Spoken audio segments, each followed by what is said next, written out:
അതെ, ഇതില് നമ്മുടെ നാടാകെ ഇത്തിരി വൈകാരികമായി കാണുന്നൊരു വിഷയമാണല്ലോ വയനാട് ഫണ്ട്. ഞാനത് മുൻപ് പറയുകയും ചെയ്തിട്ടുള്ളതാണ്. സാധാരണ നിലയിൽ ഒരു മനുഷ്യൻ ചെയ്യാൻ മടിക്കുന്ന കാര്യമാണ് കോൺഗ്രസ് ചെയ്തത്.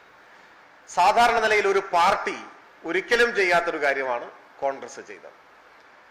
അപ്പോ അത് സംബന്ധിച്ച് ആവർത്തിച്ച് നുണ പറയുകയാണ്. എത്ര നുണകൾ പറഞ്ഞു. പിരിച്ച ഫണ്ട് മുഴുവൻ പ്രതിപക്ഷ നേതാവിന്റെയും KPCC പ്രസിഡന്റിന്റെയും ജോയിന്റ് അക്കൗണ്ടിൽ ഉണ്ട് എന്നല്ലേ പറഞ്ഞത്.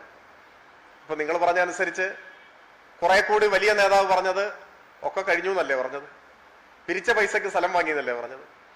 5 കോടിക്ക് സ്ഥലം വാങ്ങി എന്ന് പറഞ്ഞപ്പോഴാണ് പിന്നീട് രേഖകൾ വന്നത്. 3,20,00,000 അങ്ങനെ മറ്റോ ആണെന്ന് തോന്നുന്നു. ഓരോ തവണയും കളവ് പറയുകയാണ്. ഇതിലെ പ്രശ്നം മൃതശരീരങ്ങൾ ചൂണ്ടിക്കാണിച്ച് പണം വാങ്ങി, ദുരന്തത്തെ വിറ്റു കാശാക്കി, ഒരു ദുരന്തം വരാൻ കാത്തിരിക്കുന്നു പണമുണ്ടാക്കാൻ. എത്ര വേദനാജനകമായ ഒരു കാര്യമാണ്. ഇതിപ്പോ തുടങ്ങിയതല്ല. കോൺഗ്രസ് പിരിച്ച ഒരു ഫണ്ട് സംബന്ധിച്ച് അതിന്റെ കണക്ക് ചോദിച്ചത് ഏത് ഘട്ടത്തിലാണ്? കോൺഗ്രസ് പിരിച്ച ഒരു ഫണ്ടിനെ കുറിച്ച് ഞങ്ങൾ രാഷ്ട്രീയ വിരോധം കൊണ്ട് കണക്ക് ചോദിക്കുന്നതാണോ? അല്ല. ഞങ്ങൾക്ക് അങ്ങനെ കണക്ക് ചോദിക്കേണ്ട കാര്യം സാധാരണഗതിയിൽ ഉണ്ടാവില്ലല്ലോ. പ്രളയം വന്നു, 1000 വീട് വെച്ച് കൊടുക്കുമെന്ന് പറഞ്ഞില്ലേ, നമ്മൾ കേട്ടതല്ലേ. 1000 വീട് നിർമ്മിച്ചു കൊടുക്കും. എത്ര കോടി പിരിച്ചു? ഒരൊറ്റ വീട് വെച്ച് കൊടുത്തോ? ഈ ചോദ്യം അന്ന് ഉയരേണ്ടതാണല്ലോ. KPCC പ്രസിഡന്റ് മാറിയപ്പോ പറഞ്ഞു 1000 വീട് വെച്ച് കൊടുക്കാൻ പറ്റും തോന്നുന്നില്ല, ഒരു 500. ഒറ്റ വാക്കിൽ 500 വീട് പോയി. അത് പിന്നെ 0 ഒറ്റ വീട് വെച്ച് കൊടുത്തില്ല. അത് കഴിഞ്ഞു വരുന്ന ദുരന്തമാണ് വയനാട് ദുരന്തം. അപ്പൊ ദുരന്തം കാത്തിരിക്കുകയാണ്, ഒരു അവസരം എന്ന പോലെ. ദുരന്തത്തെ പണമുണ്ടാക്കാനുള്ള അവസരമായി കാണുക. ദുരന്തം വരുമ്പോൾ സാധാരണ മനുഷ്യരെല്ലാം സഹായിക്കണമെന്ന ചിന്തയിലേക്ക് എത്തും. എന്നാൽ കോൺഗ്രസ് എത്തുന്നത് പണമുണ്ടാക്കാനുള്ള ഒരു അവസരമായിട്ടാണ്. അത് പ്രളയകാലത്തേതുപോലെ വയനാട് ദുരന്തകാലത്തും ആവർത്തിച്ചു, ഹീനമായി ആവർത്തിച്ചു. വലിയ വിമർശനം ഉയർന്നു വന്നപ്പോ വാസയോഗ്യമല്ലെന്ന വിമർശനമുള്ള 3 ഏക്കർ ഭൂമിയോ മറ്റോ വാങ്ങി എന്ന് പറയും. അവിടെ 230 വീട് വെക്കാൻ കഴിയുമോ? ഞാൻ മുമ്പ് ചോദിച്ചിട്ടുണ്ട്. എന്തൊരു തട്ടിപ്പാണ് ഇവർ നടത്തുന്നത്. 3 ഏക്കർ ഭൂമിയിൽ 230 വീട് നിർമ്മിക്കാൻ സാധിക്കുമോ? അവിടെ ഒരു തറക്കല്ലിട്ടു. ആ കല്ലിന്റെ മുകളിൽ ഇനി ഒരു കല്ല് വരില്ല എന്ന് കോൺഗ്രസിനെ അറിയുന്ന എല്ലാവർക്കും അറിയാം. ഇപ്പോഴിതാ കേൾക്കുന്നത് 2 ദിവസം കൂടി കഴിഞ്ഞാൽ തെരഞ്ഞെടുപ്പ് വരികയാണല്ലോ. തൊട്ടു മുൻപ് തട്ടിക്കൂട്ടിയ ഒരു കണക്ക് അവതരിപ്പിക്കും കണ്ണിൽ പൊടിയിടാൻ. അത് പരിശോധിച്ച് വരുമ്പോഴേക്ക് തെരഞ്ഞെടുപ്പ് കഴിയും. അപ്പൊ കേരളത്തിലെ ജനങ്ങൾ കക്ഷി രാഷ്ട്രീയത്തിന് അതീതമായി ഈ മോഷണം മനുഷ്യത്വഹീനമാണ്, മനുഷ്യരായി പിറന്നവർ ചെയ്യാത്തതാണ് എന്ന് അഭിപ്രായപ്പെടുമ്പോ അവരെ പറ്റിക്കാൻ വേണ്ടി ഇങ്ങനെയുള്ള ചില ആലോചനകളൊക്കെയാണ് നടത്തുന്നത്. ഇന്ന ബാങ്കിൽ അക്കൗണ്ട് ഉണ്ടെന്നൊക്കെ പറഞ്ഞില്ലേ, പിരിച്ച പൈസ കഴിഞ്ഞുവെന്നും ഭംഗ്യം തരാണ് പറയുണ്ടായി.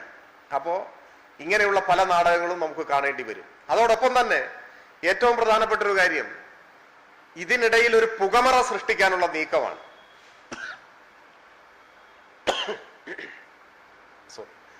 എന്താണത്? ഞങ്ങൾ മാത്രമല്ല മോഷ്ടാക്കൾ, എല്ലാവരും മോഷ്ടാക്കളാണ് എന്ന് വരുത്തി തീർക്കുകയാണ്.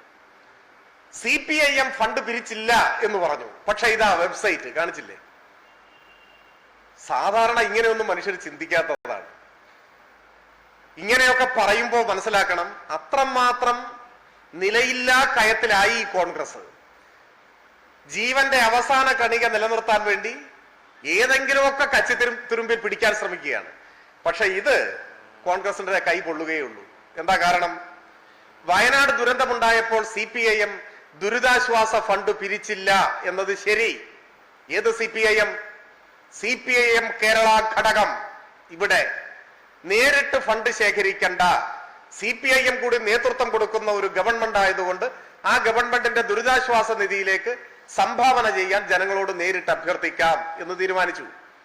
എല്ലാ CPIM പ്രവർത്തകരും ഭവന സന്ദർശന സ്ക്വാഡുകളായി പോയി ഓരോ വീട്ടിലും കടയിലും കയറിയിറങ്ങി ഈ മഹാദുരന്തത്തിൽ പുനരധിവാസം ലക്ഷ്യം വെച്ചുകൊണ്ടുള്ള സർക്കാർ പ്രവർത്തനത്തെ പിന്തുണയ്ക്കണം, CMDRF-ലേക്ക് സംഭാവന ചെയ്യണം എന്ന് അഭ്യർത്ഥിച്ചു.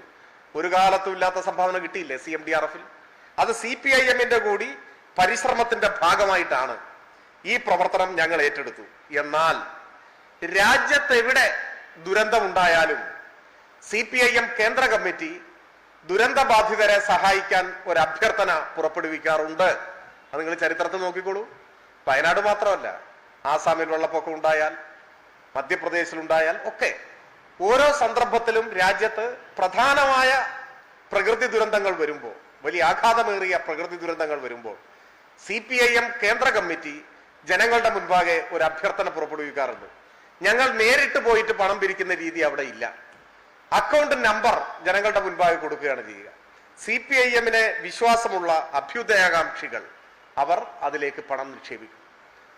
കുറച്ചു നാൾ കഴിഞ്ഞ് ഏറെക്കുറെ ആ ഫണ്ടിൽ വരാനുള്ള പണം വന്നു എന്ന് കണ്ടാൽ എത്രയാണോ വന്നത് ആ പണം പൂർണ്ണമായും ഈ ഉദ്ദേശത്തിന് വേണ്ടി കൈമാറും.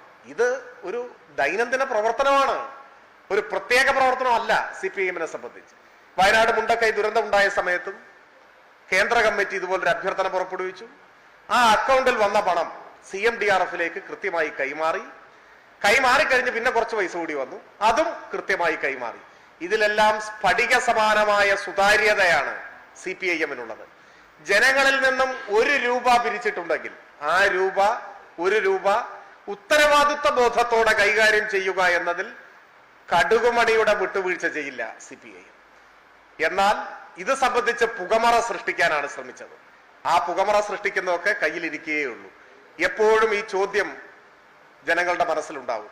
വയനാട്ടിൽ നിന്ന് നിങ്ങൾ കൊള്ളയടിച്ച പണം, ആ പണത്തിന്റെ കണക്ക് വീട് വെച്ചു കൊടുക്കാമെന്ന് വാഗ്ദാനം ചെയ്തിട്ട് വീടിന്റെ നിർമ്മാണം തുടങ്ങുന്നതിന് മുൻപ് അതിന്റെ അനുമതിക്ക് വേണ്ടിയുള്ള അപേക്ഷ പോലും കൊടുക്കാത്ത തട്ടിപ്പ്, കളവ്.